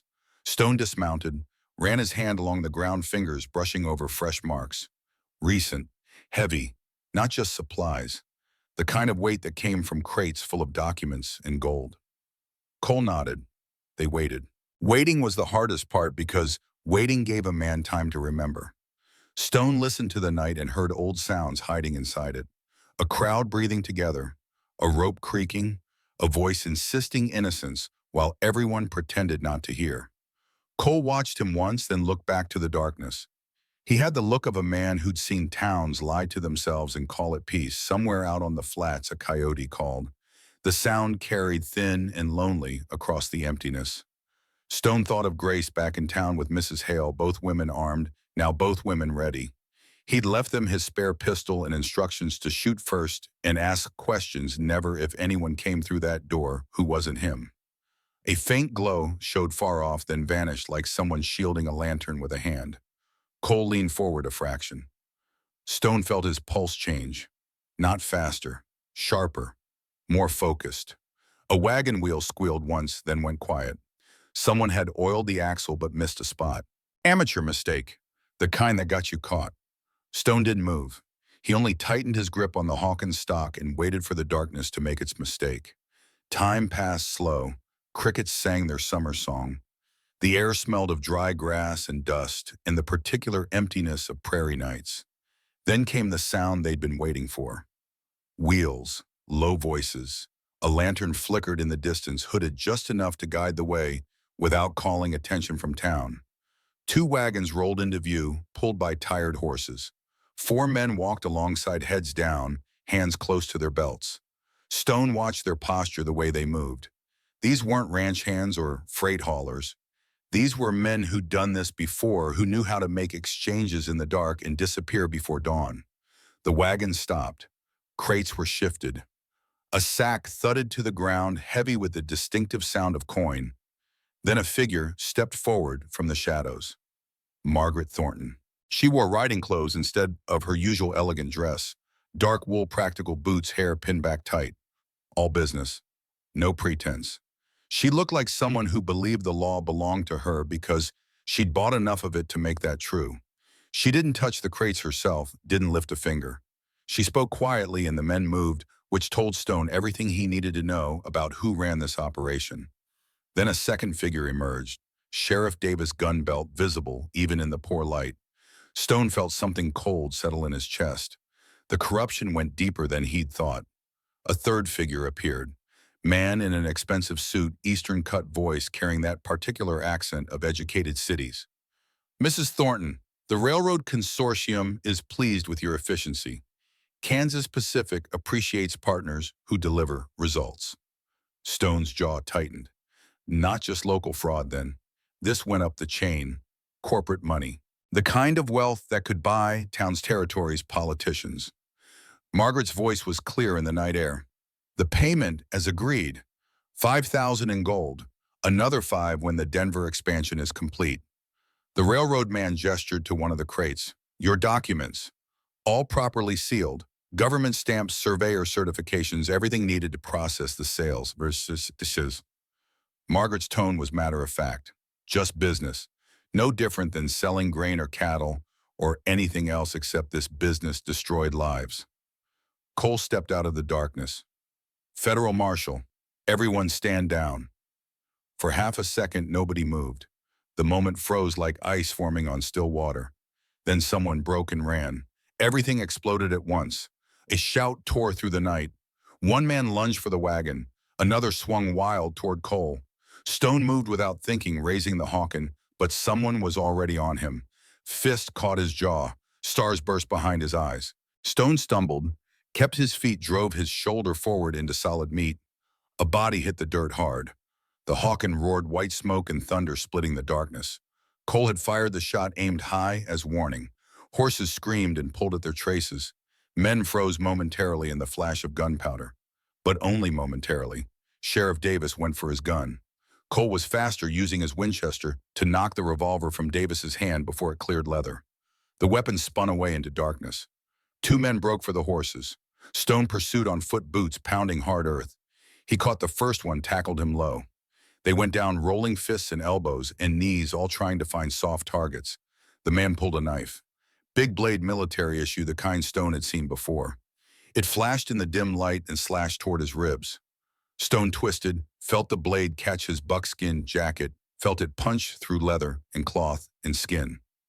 Pain erupted across his chest, hot and sharp and immediate. The scar that would one day puzzle his grandson was being carved into his flesh by a hired knife in the Kansas darkness. Stone ignored the pain, grabbed the man's wrist, twisted hard until bones popped. The knife fell. Stone's fist found the man's jaw once, twice. The third punch put him down and kept him there. Stone pressed his hand to his chest. Blood welled between his fingers, warm and slick. The cut wasn't deep enough to be fatal, but it was deep enough to hurt, and it would keep hurting for weeks to come. No time to worry about it now. Another gunshot cracked. Stone spun, reaching for his knife. The railroad man had grabbed Grace. No, not Grace. Ruth Harper. She'd insisted on coming despite the danger, said she needed to see this through. The man held her with an arm around her throat, a derringer pressed to her temple. Small gun, but deadly at that range. Everyone back, his voice pitched high with fear. She's my way out. Margaret's voice cut through the chaos. Let her go, you fool. She's worthless as a hostage. She talks and we all hang. Then we should have handled her before tonight. Margaret's tone was cold, calculating, already working the problem. But killing her now makes it worse. Let her go. The man's grip tightened. Ruth made a small sound of pain. Stone moved without thought, just instinct and training and 15 years of mountain living where you moved fast or you died. His knife left his hand, spinning through darkness, the blade catching starlight as it flew. It struck the railroad man's shoulder. Not a killing blow, but enough. He jerked, gun hand wavering. Ruth drove her elbow into his gut exactly the way Stone had taught her yesterday. She dropped, rolled away. Cole's rifle barked. The shot took the man in the thigh, spinning him, dropping him to the dirt where he lay screaming and clutching his leg. The fight went out of everyone then. You could see it happen. Shoulders slumping, hands rising. The moment when resistance becomes surrender. Cole moved through them, collecting weapons, binding hands with rope he'd brought for exactly this purpose. Stone helped, ignoring the blood seeping through his shirt, ignoring the way his chest burned with every breath. Margaret stood apart from the others, didn't fight, didn't run, just watched with those calculating eyes, already thinking 3 moves ahead. Marshal Cole, her voice was steady, I assume you'll want to question us? I'll want more than questions, Mrs. Thornton. I have information, names of men in territorial government, details of land transactions from Kansas City to Denver. I can provide testimony that reaches all the way to railroad executives in New York. She smiled, small, knowing. Surely that has value. Tell it to the judge. The judge is on my payroll. Federal judge, out of Denver. He doesn't know you exist and won't care when he learns. Something flickered in Margaret's eyes. Not quite fear, but close. The realization that her web didn't extend as far as she'd thought. Stone pulled the crates down from the wagons, opened them with his knife. Inside were bundled documents, each one sealed with red wax, each one carrying forged government stamps. Land deeds for territory that wasn't legally for sale. Profits that would have reached into hundreds of thousands of dollars. Ruth found one bundle, unfolded it with shaking hands. Her face went white. "This is my name, my signature. I never signed this." "Forgery," Cole said. "Exactly like she planned. If this went bad, you'd take the fall." Ruth looked at Margaret. "You were going to destroy my family." "I was going to save your family from your husband's stupidity. Jacob gambled away everything you had. I gave him away to earn it back." Margaret's tone was reasonable, almost kind. "You should be thanking me." "Thanking you," Ruth's voice rose. "You tied an innocent woman in the sun. You killed Sister Grace's father. You corrupted this entire town. I gave this town prosperity. I gave it order. I made the difficult choices that weak people like you can't make." Margaret straightened her spine. "Yes, I removed obstacles. Yes, I enforced discipline. But everything I did for the good of this community." "You did it for money," Stone said. "Money is how we survive in this world. Money is power and safety, and the difference between thriving and starving." Margaret looked at him directly. "You of all people should understand that. You ran from civilization because you couldn't function in it, because you failed when it mattered, and have been hiding ever since." Stone felt the words land, felt the old shame stir. Then he thought of Grace's wrists, thought of William Whitmore at the bottom of a ravine, thought of two rivers dying while everyone watched. "I'm not hiding anymore," he said. Cole loaded the prisoners into one of the wagons, bound them secure. The railroad man was still bleeding from his leg wound, but it wasn't life-threatening. Stone's chest wound had stopped bleeding, but his shirt was stuck to his skin with dried blood.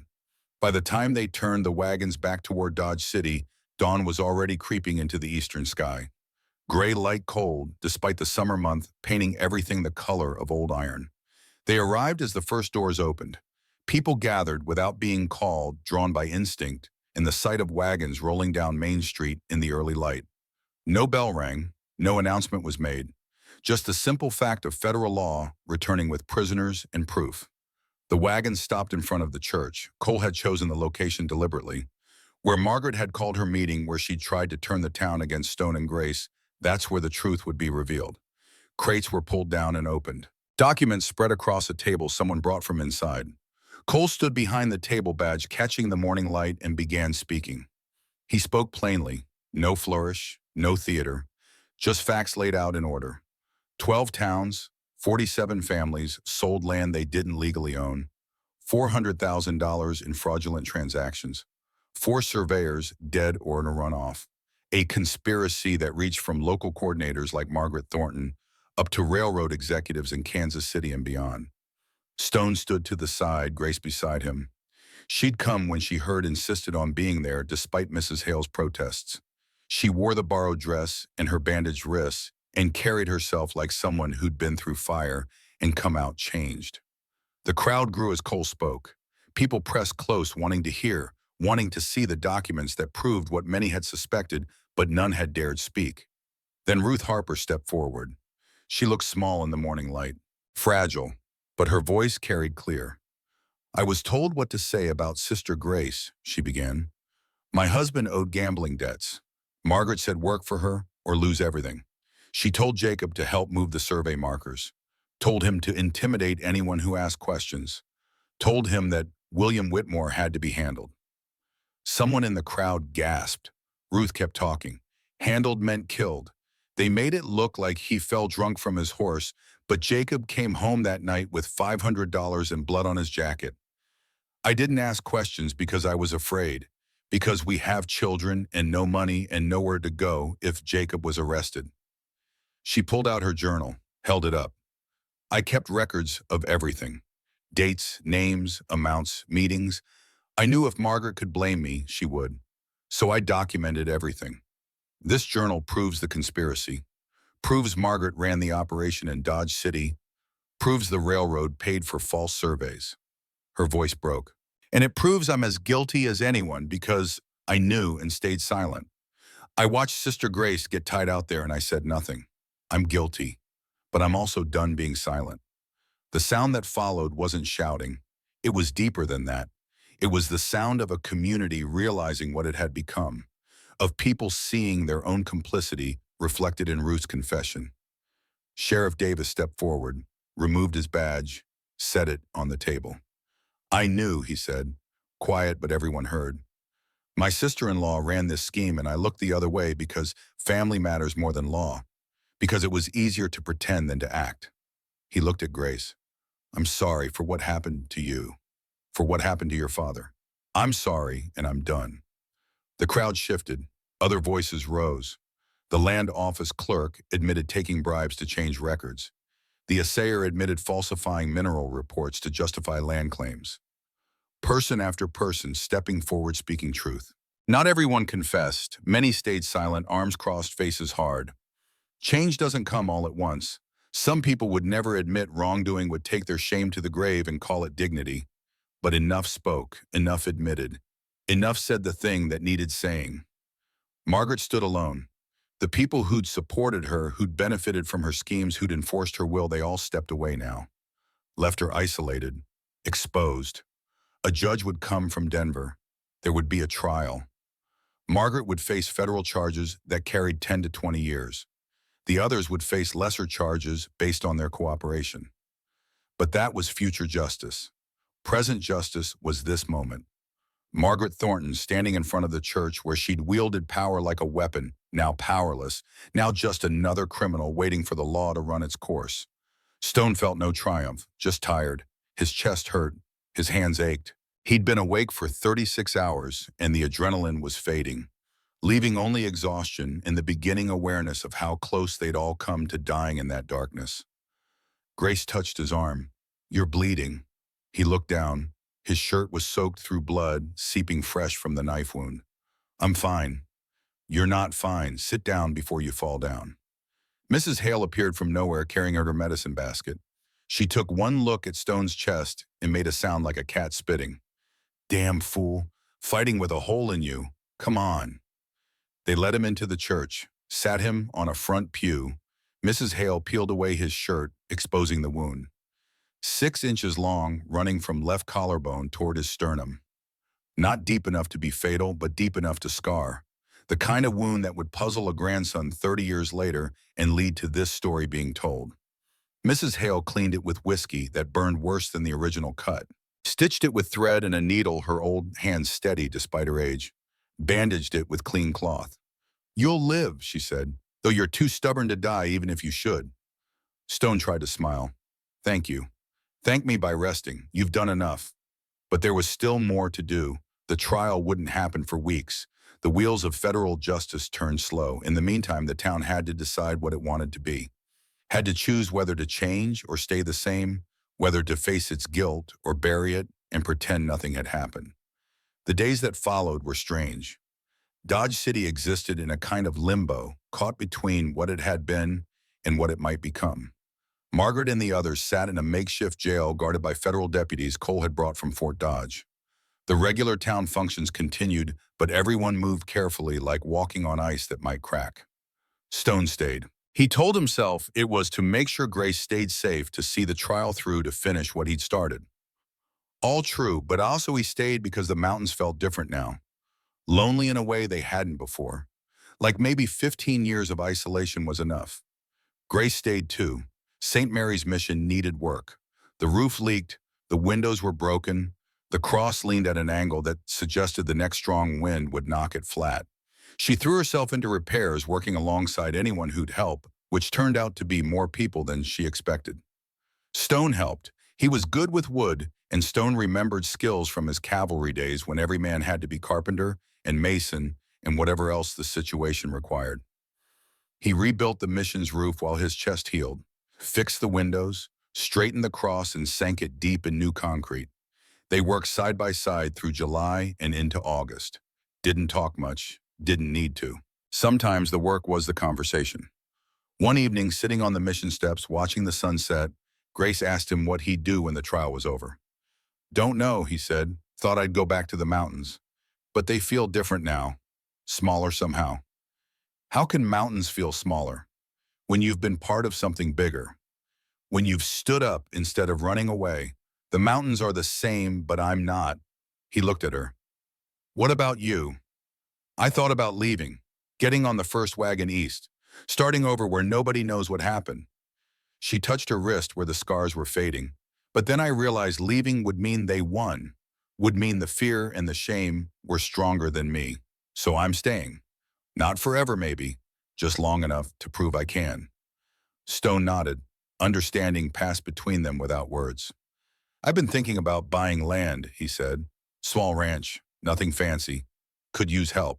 Someone who knows about property law, about surveying, about what makes land worth fighting for. Grace looked at him. Are you offering me a job, Mr. Bridger? Offering you a partnership, whatever you want to call it. She smiled. First real smile he'd seen from her. I'll think about it. August became September. The trial happened in Denver like Cole promised. Federal judge, no local connections, no sympathy for schemes that defrauded the government. Margaret got 15 years. Jacob Harper got 10. Sheriff Davis got 5 for conspiracy. The railroad executives fought the charges with expensive lawyers, but Cole had enough evidence that some of them went down too. Ruth Harper moved to Missouri with her children, took the money Stone gave her from his fur trading enough for a start. She wrote Grace a letter later saying thank you, saying she was learning to live with what she'd done, saying forgiveness was harder than guilt, but she was trying. The town changed, slowly. Not everyone at once, but person by person, choice by choice. New sheriff came from Fort Dodge. Man named Miller, former cavalry officer, fair and no nonsense. He didn't take bribes, didn't look the other way, did his job without theatrics. Some families left, couldn't stand the shame or the reminder of what they'd allowed. Others stayed and tried to make amends. Reverend Pierce gave sermons about the sin of silence, about how evil flourishes when good people do nothing. Some listened, some didn't. October came with cold mornings and leaves turning gold on the few trees that grew by the creek. Stone and Grace had fallen into a routine. Coffee in the morning, work during the day, conversations in the evening that ranged from philosophy to practical matters like how to keep raccoons out of the mission's food stores. One night, sitting by the fire Stone had built outside the mission, Grace asked why he'd really stayed. 15 years I lived alone because I thought I didn't deserve people, he said. Thought I'd failed too badly. That 2 rivers died because I was a coward and I had to punish myself forever. And now I understand that courage isn't never being afraid. It's acting even when you are. It's standing up the next time even though you failed the last time. He looked at the stars. Saving you didn't erase what happened to 2 rivers, but it taught me something. That failure isn't final unless you let it be. That you can choose different tomorrow even if you chose wrong yesterday. Grace was quiet for a moment. My father used to say, measure twice, cut once. I've been thinking about that. I measured my whole life in Philadelphia. Safe, predictable, afraid to make mistakes. You came west. That took courage. That took desperation. Courage would have been coming sooner, asking questions while he was alive, not waiting until he was dead. She poked the fire with a stick. But maybe courage is also choosing to stay when it would be easier to run, choosing to build something instead of hiding from everything. Maybe. They sat in comfortable silence while the fire burned down to coals. Somewhere in the darkness, coyotes called to each other. The sound used to make Stone lonely. Tonight it just sounded like the prairie talking to itself, neither good nor bad, just alive. November brought the first snow. Not much, just enough to remind everyone that winter was coming and preparations needed to be made. Stone bought land, 40 acres northeast of town, good water, enough grass for a small herd. He built a cabin there, solid pine, 1 room for now, with space to add more later if needed. Grace helped. She was surprisingly good with tools, said her father had taught her the basics of construction because surveyors sometimes had to build their own shelters in remote locations. They worked through the cold, racing winter, getting the roof done before the snow came heavy. On the day they finished, they stood back and looked at what they'd built. Small cabin, nothing fancy, but solid, real. a place that would stand against weather and time. It's good work, Grace said. We do good work. She looked at him. Are you asking what I think you're asking? I'm saying there's room here for a partner, for someone who wants to build something instead of running from something. He met her eyes. I'm saying I spent 15 years alone and I don't want to be alone anymore. But I'll understand if you need more time, or if you want to go your own way, or if... She kissed him. Quick. Surprising. Then stepped back. I'll stay, she said. Not because I have to, because I want to, because you showed me that courage looks like staying, like facing what you did wrong and choosing different next time. So she stayed, moved her few belongings from the mission to the cabin. They worked the land together through that winter and into the next spring. Married quietly in June of 1874, Father Benedict officiating Mrs. Hale and Marshall Cole as witnesses. Life wasn't easy. Ranch work never was. But they built something together. Not just a home, but a partnership. Not just surviving, but living. Years passed, the railroad came through like it always planned, but the land fraud was over and settlers got honest deals. Dodge City grew prospered, shed some of its frontier roughness. Stone and Grace's ranch grew too. Cattle, horses, eventually a son born in 1876 named William after Grace's father. William grew up hearing stories about his mother's courage, about his father's redemption, about the summer of 1873 when the town learned that silence cost more than speaking up ever could. And when William had children of his own, the stories continued, passed down. Changed some with each telling, but keeping their core truth. The truth that courage has many faces. That failure isn't final. That you can run from your past, but eventually you have to face it. That one person standing up can crack a whole system of lies. That silence has a price and some prices aren't worth paying. The fire in the Montana cabin had burned down to coals. Daniel sat cross-legged on the floor, eyes wide, completely absorbed in the story. Stone's voice had grown hoarse from talking, but he'd needed to tell it right. Needed Daniel to understand not just what happened, but why it mattered. So you married Grandma because you saved her, Daniel asked. Stone shook his head. No, boy. I married her because she saved me. I was a man living half a life hiding from what I'd done wrong. She showed me that courage looks like staying, like facing your failures, like choosing different the next time. And that scar, Daniel pointed, the one I asked about last summer. Stone unbuttoned his shirt, pulled it open. The scar was still visible after 30 years, a white line running across his chest. Railroad man's knife, the night we caught Margaret Thornton and broke the land fraud scheme. He touched it. Could have died. Your grandmother wrapped it, kept me alive, nursed me through the fever that followed. He pointed to another scar on his forearm. This one's older. Got it at Fort Laramie trying to fight through the officers when they stopped me from defending two rivers. You failed then? I failed then, but the scars remind me that failure isn't final unless you let it be, that you can try again, that the next choice matters more than the last mistake. The door opened. Grace stepped in, 64 years old now. Hair gray but eyes still sharp. She wore a simple dress and moved with the careful grace of age. Daniel, your grandfather, talking your ears off.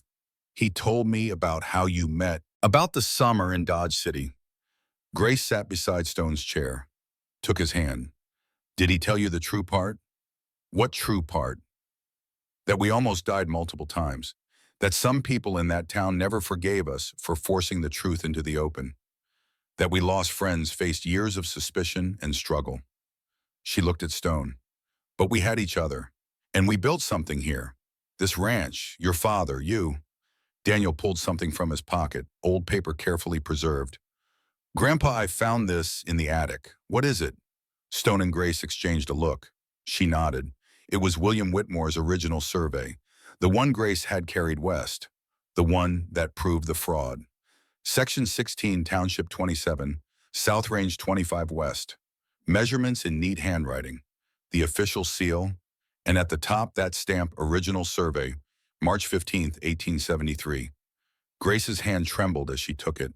That's my father's work. The truth he died protecting. Listen, why keep it? Because it cost him everything. Because it's proof that one honest man standing alone can matter. because someday it will be yours and you need to remember what it represents. Stone leaned forward. The lesson isn't just stand up when you're scared, Daniel. The lesson is that silence has a price. You can pay that price in other people's suffering, or you can pay it in your own risk. But one way or another, you pay. What if you pay and still lose? Grace answered. Then you lose knowing you tried.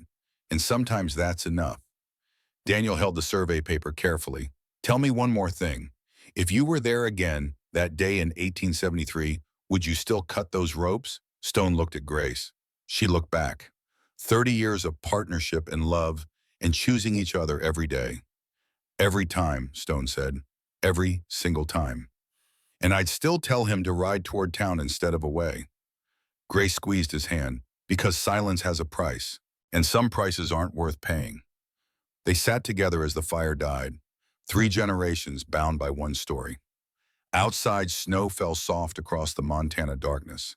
Inside, warmth and memory, and the knowledge that courage can be learned, failure can be overcome, and sometimes the hardest choice is the one that matters most. Daniel would carry that survey map with him always, would pass it to his own children someday, would tell them about the summer of 1873 when a mountain man learned to stop running and a nun learned that staying was the bravest thing she'd ever do. The story would change with each telling. Details would blur, but the heart would remain. That core truth that Stone and Grace had bought with rope burns and knife wounds and the choice to stand when everyone else sat. That courage has many faces. That silence costs more than speaking. That you can run from your past, but eventually you have to turn and face it. That one person choosing different can crack a whole system of lies. And that some choices, the hard ones, the painful ones, the ones that cost you everything, those are the choices that define who you become and what you leave behind. The fire went dark. The cabin settled into night. And in the morning, Daniel would wake and see that survey map on the wall next to the silver cross, 2 artifacts of one summer when everything changed. 2 reminders that the price of silence is always too high, and that courage, real courage, looks like staying when it would be easier to run.